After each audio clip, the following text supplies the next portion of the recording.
जय हिंद बच्चों। गॉड कल्याण इंस्टीट्यूट के यूट्यूब चैनल में आपका हार्दिक अभिनंदन है। बच्चों, आज हम लोग समित संख्या के पूर्णांक के बारे में पढ़ेंगे, यानी कि आर्ग्यूमेंट और amplitude of a complex number. समित संख्या का पूर्णांक निकालने से पूर्व हमें यह पता होनी चाहिए कि हमसे कितने प्रकार की समित संख्याओं का पूर्णांक पूछा जा सकता है। तो अगर आप देखें समिश्र संख्या z = x + i/, ये हमें 9 रूपों में मिल सकती है। 9 रूपों में मिलने का मतलब तो आप जरा देखें, x रियल पार्ट होता है कॉम्प्लेक्स नंबर का और y इमेजिनरी पार्ट होता है। तो रियल पार्ट और इमेजिनरी पार्ट के मान के हिसाब से अगर देखा जाए तो 9 प्रकार के कॉम्प्लेक्स नंबर हमें मिलेंगे। फर्स्ट, वो कॉम्प्लेक्स नंबर जिनका रियल पार्ट भी 0 है और इमेजिनरी पार्ट भी 0 है। दूसरा, जिनका रियल पार्ट पॉजिटिव है और इमेजिनरी पार्ट 0 है। तीसरा, रियल पार्ट भी पॉजिटिव है, इमेजिनरी पार्ट भी पॉजिटिव है। रियल पार्ट नेगेटिव है, रियल पार्ट 0 है, इमेजिनरी पार्ट पॉजिटिव है। रियल पार्ट नेगेटिव है, इमेजिनरी पार्ट पॉजिटिव है। रियल पार्ट नेगेटिव है, इमेजिनरी पार्ट 0 है। रियल पार्ट नेगेटिव है, इमेजिनरी पार्ट भी नेगेटिव है। रियल पार्ट 0 है, इमेजिनरी पार्ट नेगेटिव है। रियल पार्ट पॉजिटिव है, इमेजिनरी पार्ट नेगेटिव है। तो ओवरऑल आप देखेंगे 1 2 3 4 5 6 7 8 9 टाइप के कॉम्प्लेक्स नंबर हुए हैं। इनमें अगर आप देखें तो जो मैंने फर्स्ट लिखा है, जिसका रियल पार्ट और इमेजिनरी पार्ट्स दोनों 0 हों, ऐसे कॉम्प्लेक्स नंबर जिनका रियल पार्ट और इमेजिनरी पार्ट दोनों 0 हों, वो आप देखते हो ओरिजिन पे लाई करेंगे। दूसरा, रियल पार्ट पॉजिटिव और imaginary part negative 0। Real part positive और इमेजिनरी पार्ट 0 होने का मतलब कॉम्प्लेक्स नंबर प्योरली रियल हो। Complex number is purely real, और जो कॉम्प्लेक्स नंबर प्योरली रियल होते हैं वो एक्स एक्सेस पे स्थित होते हैं। अब एक्स एक्सेस पे भी अगर आप देखेंगे तो 2 स्थितियां जनरेट होंगी, एक मूल बिंदु के बाईं ओर, दूसरा मूल बिंदु के दाईं ओर। तो ये जो कॉम्प्लेक्स नंबर है x पॉजिटिव y 0, ये कॉम्प्लेक्स नंबर आपका x एक्सेस पे मूल बिंदु के दाईं ओर होगा। यानी those complex number whose real part is positive and imaginary part is 0 always lie on x axis right to the origin। यानी कि पहला ये हुआ, दूसरा ये हुआ, तीसरा x and y both are positive, यानी ऐसी समित संख्याएं जिनका वास्तविक भाग और काल्पनिक भाग दोनों धनात्मक हों, और अगर ये दोनों धनात्मक होंगे तो आप देखते हो ऐसे कॉम्प्लेक्स नंबर आपके लाई करेंगे फर्स्ट क्वाड्रेंट में, यानी प्रथम चतुर्थांश। चौथा, वे कॉम्प्लेक्स नंबर जो प्योरली इमेजिनरी हो, यानी जिनका रियल पार्ट 0 हो और इमेजिनरी पार्ट या तो पॉजिटिव होगा या नेगेटिव होगा। यहाँ पे हम देख रहे हैं कि प्योरली इमेजिनरी कॉम्प्लेक्स नंबर हमेशा y एक्सेस पे स्थित होंगे। अब y एक्सेस पे भी 2 स्थितियां हैं, मूल बिंदु के ऊपर या मूल बिंदु के नीचे। तो जिन समित संख्याओं का वास्तविक भाग 0 हो और काल्पनिक भाग पॉजिटिव हो, वो y एक्सेस पे एबव ओरिजिन स्थित होंगे। तो ये आप देख रहे हो, पहला, दूसरा, तीसरा टाइप का हुआ। Fourth, those complex number which are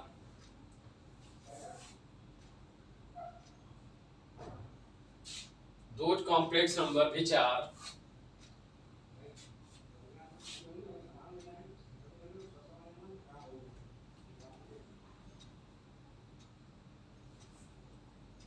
those complex number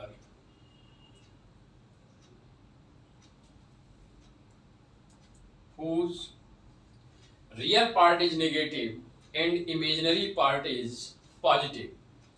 Real part is negative and imaginary part is positive. These type of complex numbers lie in second quadrant. Second quadrant. Third means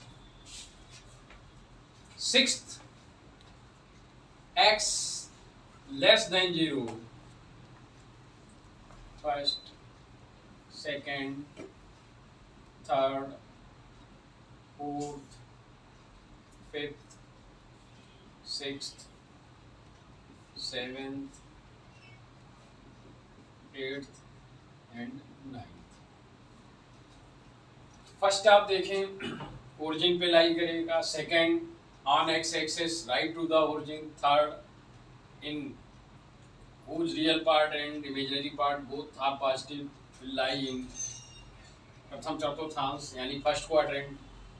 fourth x equal to 0, y is positive lie on y axis above origin। Fifth x less than 0, y is positive, ये आपका second quadrant में lie करेगा।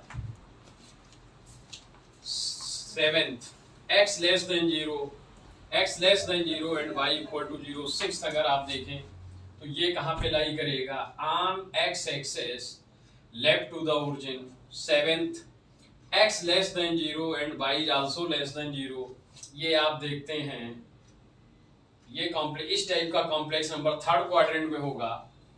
And x equal to 0, y less than 0, ये आप देख रहे हैं on y axis below origin होगा। And x greater than 0, y less than 0, ये आपका फोर्थ क्वाड्रेंट में होगा।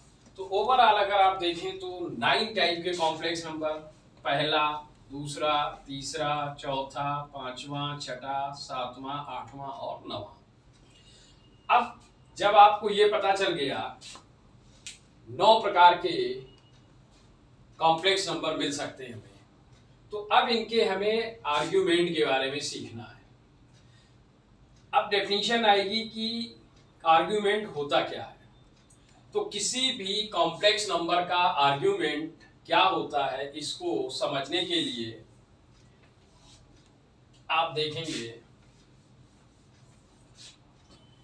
जैसा कि मैंने पहले आपको बताया था कि सम्मिश्र तल पर प्रत्येक सम्मिश्र संख्या को एक अद्वितीय बिंदु द्वारा निरूपित किया जा सकता है। Every complex number can be represented by a unique point in the complex plane. Suppose z equal to X plus I Y type का नंबर है, ये कॉम्प्लेक्स प्लेन है आपका, इसमें x एक्सेस रियल एक्सेस है और y एक्सेस इमेजिनरी एक्सेस है। इस कॉम्प्लेक्स नंबर को अगर आप देखो तो एक यूनिक पॉइंट P से रिप्रेजेंट किया जाएगा। तो लाइन सेगमेंट OP को मिलाने वाला रेखा, मतलब बिंदु P को O से मिलाने वाला जो रेखाखंड होगा, इसकी लेंथ मॉड्यूलस होती है, यानी कि दी गई सभी संख्या का मापांक होती है। और इस लाइन सेगमेंट यानी इस रेखाखंड का x अक्ष की धनात्मक दिशा से जो झुकाव होगा वो आपका दी गई समित संख्या का कोणांक होता है। यानी कि अगर z का कोणांक आपको लिखना हो तो आप लिखेंगे argument z equal to theta. तो मुख्य रूप से आर्ग्यूमेंट की डेफिनेशन ये है। लेकिन हम लोगों को अगर प्रश्न दिया जाए और उस प्रश्न के उन कॉम्प्लेक्स नंबर्स का हमें आर्ग्यूमेंट निकालना हो, तो उसके लिए आप जो मैंने यहाँ मेंशन किया है इसके हिसाब से डायरेक्ट आपको आर्ग्यूमेंट मैं बता रहा हूँ। सबसे पहले उन कॉम्प्लेक्स नंबर्स का आर्ग्यूमेंट जिनका रियल पार्ट और इमेजिनरी पार्ट दोनों जीरो हो, ये यूनिक टाइप का होगा। ये एक और केवल एक ही कॉम्प्लेक्स नंबर होगा जिसका रियल पार्ट और इमेजिनरी पार्ट दोनों जीरो हो। ऐसे केस में आप लिख देंगे argument of this complex number is not defined. इस टाइप के कॉम्प्लेक्स नंबर का आर्ग्यूमेंट डिफाइन नहीं होता है। अब बात आती है कि उन कॉम्प्लेक्स नंबर्स का आर्ग्यूमेंट क्या होगा जिनका रियल पार्ट पॉजिटिव हो और इमेजिनरी पार्ट जीरो हो, यानी कि प्योरली रियल कॉम्प्लेक्स नंबर। तो प्योरली रियल कॉम्प्लेक्स नंबर के बारे में अगर आप देखें तो प्योरली रियल कॉम्प्लेक्स नंबर हमेशा एक्स अक्ष पर होंगे और मूल बिंदु के दाईं ओर होंगे। तो अगर कोई भी कॉम्प्लेक्स नंबर हमें दे दिया गया z इक्वल टू 2, तो z इक्वल टू 2 को अगर आप देखें तो z equal to 2 can be written as z equal to 2 plus I zero. 2 इस कॉम्प्लेक्स नंबर का रियल पार्ट है और 0 इमेजिनरी पार्ट है। तो अगर आप देखें तो ये समिश्र संख्या x अक्ष पर मूल बिंदु के दाईं ओर स्थित होगी और मान लिया इसको बिंदु P से रिप्रेजेंट किया, तो P को O से मिलाने वाला रेखाखंड आप देखेंगे x एक्सिस की धनात्मक दिशा से 0 एंगल बनाएगा। तो ऐसे कॉम्प्लेक्स नंबर जिनका रियल पार्ट पॉजिटिव हो और इमेजिनरी पार्ट 0 हो, उनका आर्ग्यूमेंट हमेशा क्या लिखा जाएगा? उनका आर्ग्यूमेंट आप हमेशा 0 लिखेंगे। z इक्वल टू 2 हो, z इक्वल टू 1/2 हो, z इक्वल टू 5 हो, z इक्वल टू 7/2 हो, these all are complex numbers which are purely real, real part is positive, therefore इन सभी का आर्ग्यूमेंट आपका 0 होगा। अब दूसरा,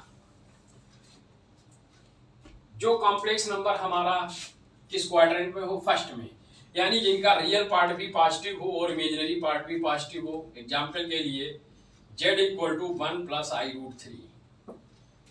z equal to 1 plus i root 3 is the complex number whose real part as well as imaginary parts both are positive. ऐसे complex number आप देखते हो फर्स्ट क्वाड्रेंट में होंगे, और फर्स्ट क्वाड्रेंट में कोई भी कॉम्प्लेक्स नंबर हो और उसका आर्ग्यूमेंट आपको निकालना हो तो आपको सीधे क्या करना है?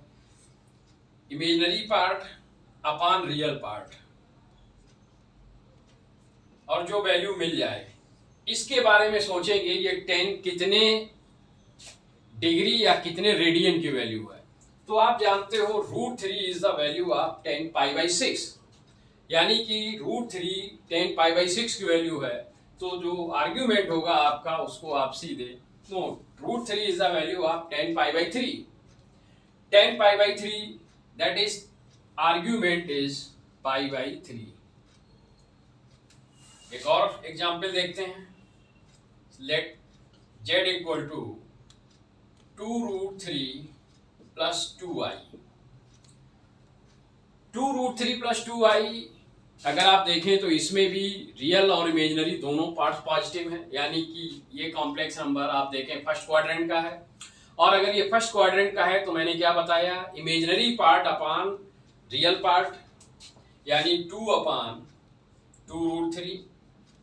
सिंप्लीफाई करने पे 1/√3 आया। अब आप पता लगाएं 1/√3 10 कितने रेडियन की वैल्यू है, तो 1/3 is the 1/√3 is the value of 10 π/6। तो ऐसे केस में इस कॉम्प्लेक्स नंबर का आर्ग्यूमेंट आपका π/6 हो जाएगा। एक और एग्जांपल ले लें, z equal to 1 plus I.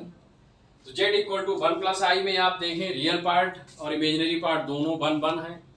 Argument के लिए क्या करते हैं? Imaginary part upon real part करेंगे, यानी कि 1/1 करेंगे, 1/1 1 आया। आप जानते हैं 1 10 π/4 की वैल्यू होती है, तो इस कॉम्प्लेक्स नंबर का आर्ग्यूमेंट आपका π/4 हो जाएगा। तो जो कॉम्प्लेक्स नंबर फर्स्ट क्वाड्रेंट में हो उनका आपको आर्ग्यूमेंट समझ में आ गया होगा।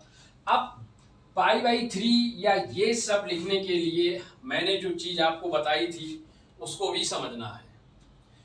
अगर आप फार्मूले के तौर पे लिखना चाहते हैं तो आप देखेंगे सबसे पहले आप एक फार्मूला अप्लाई करेंगे, alpha equal to 10 inverse mod y/x। Alpha जब मिल जाए तो क्वाड्रेंट के हिसाब से आप आर्ग्यूमेंट को लिखेंगे। तो आप इधर देख लें, अगर x और y दोनों पॉजिटिव हैं तो दिए गए कॉम्प्लेक्स नंबर का आर्ग्यूमेंट यानी थीटा अल्फा की वैल्यू के बराबर होगा। यहाँ पे थीटा इक्वल टू 0 होगा। इस कंडीशन में when x is 0 y is positive you will write the argument of this type of complex number pi by 2। ये क्यों होगा इसको जरा देखेंगे। इसके बारे में क्या देखना है, x equal to 0 and y is positive, यानी कि दोज कॉम्प्लेक्स नंबर whose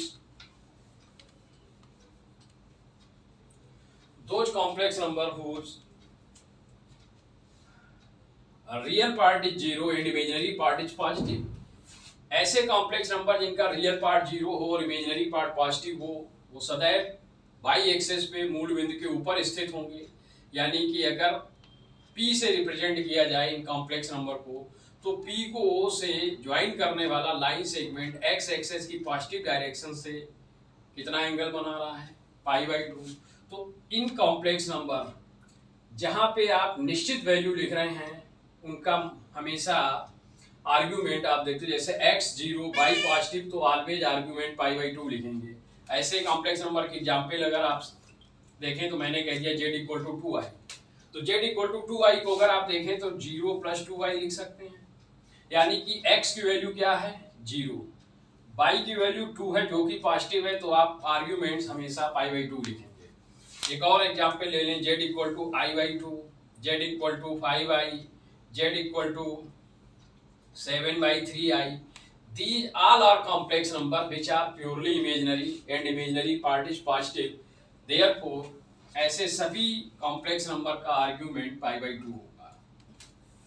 अब फिफ्थ आता है कि जो कॉम्प्लेक्स नंबर सेकेंड क्वाड्रेंट में हो, सेकेंड का मतलब जिनका रियल पार्ट नेगेटिव हो और आप देखें इमेजिनरी पार्ट पॉजिटिव हो। रियल पार्ट नेगेटिव और इमेजिनरी पार्ट पॉजिटिव, यानी कि z equal to -1 plus i√3, ये इस टाइप का एक एग्जाम्पल है। तो पहले तो आप इसके लिए जनरल फार्मूला क्या होगा वो देख लें। जैसा कि मैंने आपको बताया कि every complex number can be represented by a unique point in the complex plane. तो इस टाइप के कॉम्प्लेक्स नंबर आप देखेंगे हमेशा सेकेंड क्वाड्रेंट में होंगे। मान लिया किसी एक इस टाइप के किसी एक कॉम्प्लेक्स नंबर को आपने पॉइंट P से रिप्रेजेंट किया, तो P से O को मिलाएंगे। P को O से मिलाने के बाद आर्ग्यूमेंट के लिए ये एंगल बताना पड़ेगा, लेकिन इस फार्मूले से हमें ये वैल्यू मिलेगी। अब ये वैल्यू किसकी है, अल्फा की, और हमें बताना क्या है, थीटा। यहां से आप देख रहे थीटा प्लस अल्फा पाई है, क्योंकि ये टोटल एंगल 180 डिग्री है, और हमें वैल्यू थीटा की बतानी है, तो theta equal to pi minus alpha लिख दिया जाएगा। यानी कि ऐसे कॉम्प्लेक्स नंबर का अगर आप आर्ग्यूमेंट लिखेंगे तो क्या आ जाएगा, पाई माइनस अल्फा। तो एग्जाम्पल के लिए देखें जरा, एग्जाम्पल मैंने क्या लिखा, z equal to -1 plus i√3। सबसे पहले आप देखेंगे क्या ये सेकेंड क्वाड्रेंट का कॉम्प्लेक्स नंबर है। अगर ये सेकेंड क्वाड्रेंट का कॉम्प्लेक्स नंबर है तो आप सबसे पहले अल्फा निकालेंगे। अल्फा निकालने के लिए इस फार्मूले को प्रयोग में लाएंगे। इस फार्मूले से अगर आप अल्फा की वैल्यू देखें तो tan inverse mod y upon x means √3 upon -1, √3 upon -1 means tan inverse √3, क्योंकि ये नेगेटिव आएगा लेकिन मॉड होने के कारण पॉजिटिव आ गया। अब आपको पता होना चाहिए tan inverse √3 means pi by 3, यानी tan कितने की वैल्यू tan कितने रेडियन की वैल्यू √3 होती है, तो आप देखेंगे √3 is the value of tan pi by 3। तो अल्फा की वैल्यू आपको मिल जाएगी पाई बाई 3। अब जब अल्फा मिल गया तो हम देखेंगे ये कॉम्प्लेक्स नंबर सेकेंड क्वाड्रेंट का है, और सेकेंड क्वाड्रेंट के कॉम्प्लेक्स नंबर के आर्ग्यूमेंट के लिए आप फार्मूला लिखेंगे पाई माइनस अल्फा। अल्फा हमेशा इसी फार्मूले से निकलेगा, चाहे वो जिस क्वाड्रेंट का हो। बस केवल आपको देखना ये है कि अगर सेकेंड का है तो theta equal to pi minus alpha. अब बात करते हैं उन कॉम्प्लेक्स नंबर्स की जिनका रियल पार्ट नेगेटिव है और इमेजिनरी पार्ट 0 है। रियल पार्ट नेगेटिव और इमेजिनरी पार्ट जीरो होने का मतलब ये हुआ है कि complex number lies on x axis left to the origin. Complex number lie on x axis left to the origin, यानी कि आप अगर देखेंगे तो